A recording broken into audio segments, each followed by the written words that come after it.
Okay, so let's unpack this. It is Tuesday, January 27, 2026. Right.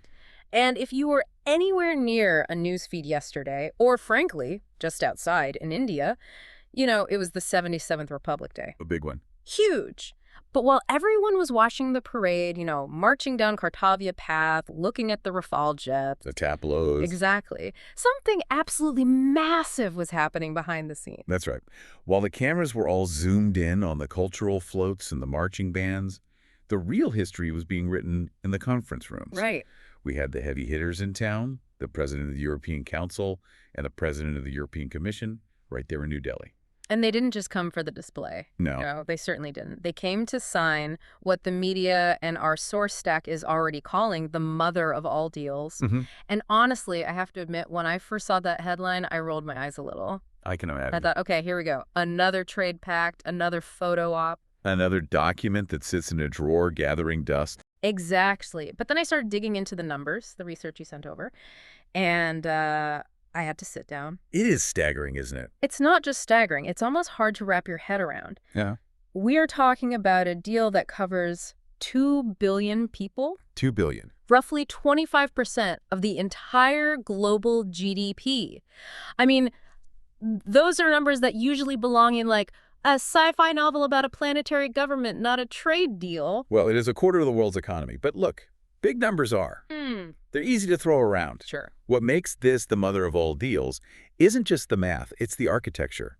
We aren't just talking about shipping crates of mangoes or machinery here. Right. This fundamentally changes the geopolitical map. It connects two distinct poles of the world order in a way we just haven't seen before. And that is exactly our mission for this deep dive. We need to move past the flashy headlines, the handshake photos. We need to understand why this specific agreement is historic, how it actually changed the price of a BMW in Mumbai. And this is where it gets really interesting, what this means for the global power game involving Russia, China, and the U.S. Precisely. Because you can't look at this deal in a vacuum. It's a direct response to a very specific and, frankly, a very dangerous moment in history. So let's start at the top, the mother of all deals. What did they actually sign yesterday? Because looking at the notes, it seems like, well, it's a complex beast. It's not just one document. No, it's technically two major pillars, and you have to understand both to get the full picture. Okay. First, you have the economic pillar, which is the India-EU Free Trade Agreement, or FTA. That's the bread and butter. That's the bread and butter. Tariffs, goods, services. That's the money stuff. But then, standing right next to it, is the Security and Defense Partnership. Which feels distinct. Usually trade deals are just about money. I sell you cars, you sell me shirts. Why include the defense part explicitly? Because money and security are no longer separate. That's the hard lesson of the 2020s. Right. This elevates the relationship from we buy and sell things to each other to we are strategic partners in a hostile world. So it covers things like maritime security, cybersecurity, counterterrorism, and even cooperation on space threats. We will get to the space lasers in a minute. I'm kidding, mostly. But I want to stick to that mother of all deals nickname. Is it just hype, or does it actually live up to that branding? I'm usually the first to call out hype, but in this case, it ticks every single box. Okay, like what? First, the scale. We already mentioned the GDP figures. Second is the depth. It goes way beyond just swapping goods. You mentioned services, digital trade. Services, investments, digital trade, sustainability. And third, and this is the one people forget, is irreversibility. Irreversibility. That sounds ominous. Or like a wedding vow. Think of it as structural binding. Once you lock in these supply chains, once you harmonize standards for data and AI, once you cut tariffs on 90% of goods, you bind these two regions together for decades. So no future government can easily unravel this. You can't just tweet your way out of a deal this deep. It builds a momentum that politicians can't easily stop. So we're essentially married now. Economically speaking, yes. But I do need to add a small reality check before we pop the champagne. Okay. The deal was signed yesterday, January 26th. But the ink is still wet. Full ratification involves the EU Parliament, all the member states, and the Indian cabinet. Meaning nothing changes when I go to the store today? Not today. The legislative gears are slow. We expect full implementation to start rolling out in, say, early 2027. So we have a year of prep work. Exactly. But the signal it sends to the market, that happens immediately. Investors are already looking at their spreadsheets differently this morning. Okay, that's good context. But let's fast forward to 2027. Let's talk about the money. The headline promise is tariff reduction. Now, I'm not an economist, but I know that usually means stuff gets cheaper. It does. The agreement slashes or eliminates tariffs on over 90% of traded goods. That is a massive opening of the gates. And the example that jumped out at me immediately, and I think it jumps out at everyone, is cars. The auto industry. The auto industry, because for years, if you wanted to buy a European car in India, you were paying, what was it? You were paying up to 110% in tariffs. Essentially, you were buying one car for yourself and buying another one for the government. Wow. It made European cars a hyper-luxury niche.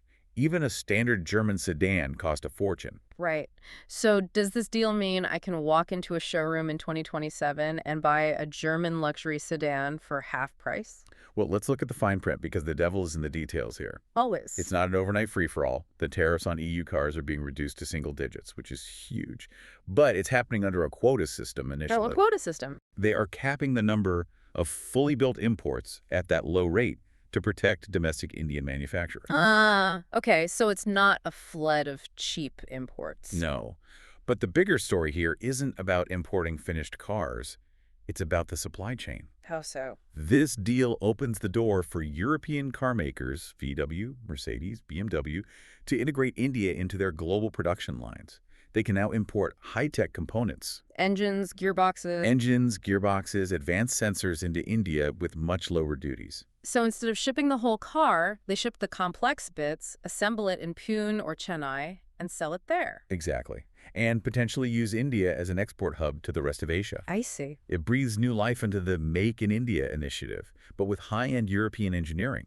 And it works the other way, too. Oh. Indian auto parts manufacturers who are world-class at forging and precision components now get easier access to European assembly lines. That sounds like a genuine win-win rather than one side dumping cheap goods on the other. It is. But let's pivot to what India is arguably most famous for globally right now.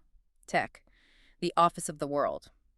How does this deal help the guy coding in Bangalore or the consultant in Gurgaon?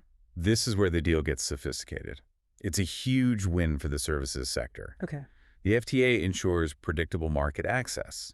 So if you are an Indian IT firm, a financial consultancy, or an educational service, the regulatory barriers to doing business in Europe just got a lot lower. Predictability is key, right? You don't want to worry that a regulator in Brussels is going to change the rules next week. Precisely. And there's a fascinating element here regarding data. The deal includes collaboration on digital trade standards and data flow. Which sounds boring, but is actually critical. It is the oxygen of the modern economy. It is critical for AI, it's critical for cloud services. Right. Before this, Indian companies constantly struggled with GDPR Europe's strict privacy laws. It was a massive compliance headache. I can imagine. If India and the EU harmonize on how data moves and how it's protected, it effectively gives Indian tech companies a trusted status. They can service European clients without getting tangled in red tape every 5 minutes. That makes sense. Now, another sector that popped up in the research was pharma. Yes, the health component. Yeah. This was a sticking point in negotiations for years, but they cracked it. How so? Tariffs on EU medicines and medical devices, which were around 11%, are being cut. So advanced MRIs, pacemakers, specialized cancer drugs, those get cheaper for Indian hospitals. Correct. Better healthcare access for Indian patients. But conversely, Indian generic drug makers get reciprocal access to the EU. And remember, Europe has an aging population. Their healthcare systems are under massive financial strain. They need high-quality, affordable medicines. And India is the pharmacy of the world. You can provide that. And I can't gloss over the textiles part, because while tech gets the headlines, textiles create the jobs. Millions of jobs. And this is where India had been hurting. Indian exporters were losing ground to countries like Bangladesh or Vietnam. Why? Because those countries had better trade deals. Exactly. Bangladesh, as a least developed country, had duty-free access to Europe. India didn't. So an Indian shirt was more expensive. An Indian shirt faced a 9–10% duty. That margin is everything in the garment business. It's the difference between profit and loss. Wow. Now, Indian textiles and leather get zero or near zero duty access. This levels the playing field. So an Indian MSMEs can compete. They can now compete directly in a $2 trillion market. That is going to be a game changer for manufacturing hubs like Tirupur. Okay, so we've got cheaper cars, better tech access, booming textiles. But here's the question every single listener is waiting for me to ask. I think I know what it is. The mobility framework. Does this deal mean I can pack my bag and go to Paris without standing in a visa line for 3 months? Can I travel yet? I hate to be the bearer of bad news, but No. it's Groans. I knew it. There's always a catch. Let's manage expectations here. This is not a Schengen-style open border. Not a full visa waiver. Definitely not a full visa waiver. The EU member states are fiercely protective of their immigration policies. That is a third rail in European politics right now. So what is this mobility framework then? It sounds fancy, but does it do anything? It does, but it's targeted. Instead of a chaotic case-by-case basis, they've agreed on a structured pathway for specific groups: business people, professionals, and students. Give me an example of a win we get right now. Well, look at transit. Countries like Germany announced visa-free airport transit for Indian passport holders. Okay, that is actually helpful. No more needing a transit visa just to change planes in Frankfurt. Right, that was always a pain. That's a big pain. Exactly. It eases the friction. And looking at the timeline, between 2027 and 2030, we are looking at negotiated sectoral visas. Meaning? So if Europe has a shortage of nurses or IT engineers, which they do, there will be a fast-track visa process for Indians in those fields. And students. Potential for uncapped student mobility. That's on the table for the future phases. But here is the nugget that I think is most valuable financially. Social Security coordination. What does that mean? It addresses the double taxation problem. Previously, if you were an Indian professional working in Paris for 2 years, you had to pay into the French Social Security system. Even though you'd never get it back? Right. You'd never see that money back because you weren't retiring there and you were still paying in India. So you were paying for 2 retirements and getting 1. Exactly. This deal coordinates that. Yeah? You don't get double taxed. That puts thousands of euros back into the pockets of Indian professionals working in Europe. That is a massive practical benefit. It really is. Okay, so no visa-free vacation yet, but a much smoother road for work and study. I'll take it. It's a start. And in diplomacy, a start is everything. All right, let's zoom out. We've done the money, we've done the travel. Now I want to look at the map on the wall. The geopolitics. The geopolitics, because you hinted earlier that this is about more than just trade. This is where the mother of all deals title really earns its keep. This isn't just economics, it's grand strategy. The sources mention this term, strategic autonomy. It sounds like something out of a spy novel. What does it mean in this context? It basically means the ability to make your own choices without being bullied by a superpower. Okay. This deal allows both India and the EU to reduce their overdependence on single powers. And when you say single powers, we are talking about the elephant in the room, or rather the bear in the room. Russia. Russia. Yes, we have to address the Russia factor. Historically, India has been very close to Moscow, especially for defense hardware. And the West has been pretty critical of that recently. They have, but notice how this deal is framed. It's not explicitly anti-Russia. You won't find a line in the text that says, India must dump Moscow. Right. But it gives India strategic breathing room. Breathing room how? By creating a massive economic partnership with Europe, India relies less on Russia for its economic future. Yeah. And remember, that security partnership we mentioned, it adds a non-Russian and frankly non-US option for defense collaboration. If you need maritime security or cyber defense, you now have a European alternative. So it's not about dumping Russia overnight. It's about not putting all your eggs in the Russian basket. Exactly. It's diversification. And that applies even more strongly to the other giant, China. Right. We used to hear about China plus one. The backup factory. Companies keeping their main factory in China, but opening a backup in Vietnam or India. That narrative has shifted. China plus one is dead. Now it's China diversification or even de-risking. Why the change? European firms are desperate to lower their exposure to China. They saw what happened with supply chains during the pandemic, and they see the geopolitical tension rising. Over Taiwan. Over Taiwan, exactly. Yeah. They need a manufacturing hub that is large, democratic, and stable. And India raises its hand and says, pick me. Precisely. India becomes the trusted hub for electronics, EV components, green tech. It's a perfect match. Europe brings the tech and the capital. India brings the scale and the workforce. It's a bet against Chinese dominance in manufacturing. Now, there is one more player in this triangle, the United States. The source material had a very colorful phrase. Something about a mad king. Laughs. Yes, the sources referred to the Mad King scenario regarding the U.S. political situation. It's referring to the unpredictability coming out of Washington recently. The trade spats, the tariffs. Trade spats, tariffs, threats to withdraw from alliances, all of it. Right. So with tariffs flying between the U.S. and the EU, does this deal make America jealous or angry? It might make them uncomfortable, but here is the counterintuitive result. Go on. You might think this hurts U.S.-India ties because India is cozying up to Europe. But in reality, it gives India leverage. Leverage. Think about it. If the U.S. sees India signing massive deals with Europe, Washington can't afford to be left behind.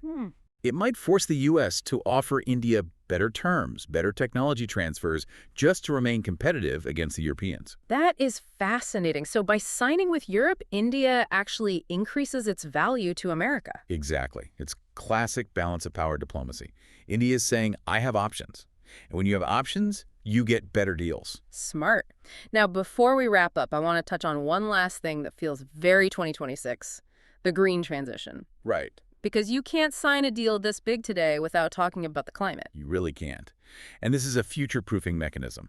You see, the EU has introduced very strict carbon rules, specifically the CBAM, or Carbon Border Adjustment Mechanism. And carbon tax at the border, right? Basically, yes. If your product is dirty, if it was made using a lot of coal power, for instance, you pay a penalty to sell it in Europe. Which would normally crush Indian manufacturers, given how much India still relies on coal. It would be a disaster. Yeah. It would essentially price Indian steel and cement out of the market. But this deal is the workaround. It is. It brings massive EU investment into Indian solar, hydrogen, and battery tech. It helps Indian industry clean up its act so that it can export to Europe without penalties. So we get the green tech and we keep the market access. Yes. And we also become rule makers. What do you mean by that? By aligning with the EU on things like AI governance and product safety standards, India isn't forced to just accept whatever standard the US or China invents. I see. India and the EU together, that's a huge chunk of humanity. They have enough weight to set the global standard. That is a subtle but powerful point. If you write the rules, you win the game. Precisely. If India and the EU agree on what ethical AI looks like, the rest of the world likely has to follow. Okay, we have covered a lot of ground, from luxury cars to geopolitical chessboards. Let's try to summarize this for our listener who is maybe walking into a meeting and needs the elevator pitch. What are the 3 big takeaways? Okay. Number 1, the economic opening. This is a massive slash in tariffs that will transform the auto, tech, and textile sectors. It connects the Indian and European economies at the hip, creating a new supply chain powerhouse. Number 2, the mobility framework. It's not a free pass for vacationers, but it's a structured, predictable path for business and talent. and it solves that double taxation nightmare. It does. It acknowledges that trade is about people moving, not just boxes. And number 3, The geopolitical realignment. This deal is about strategic autonomy. It reduces India's dependence on any single superpower, be it Russia, China, or the U.S. it validates the strategy of diversifying your friends. Exactly. And just a quick timeline reminder. Signed yesterday, January 26, 2026. Ratification happens this year. Tariff cuts start hitting in early 2027, and the full implementation rolls out through 2032. So be patient. This is a marathon, not a sprint. Good things take time. You know, as we close this out, I'm left with a thought. We often talk about India as a swing state in global politics. Right, shifting between East and West. Shifting between East and West, trying to balance everyone. But this deal feels different. It does. A swing state implies you are just reacting to others, swinging to whoever offers the best candy. Right. This deal proves that in a polarized world, the smartest move isn't picking a side East versus West.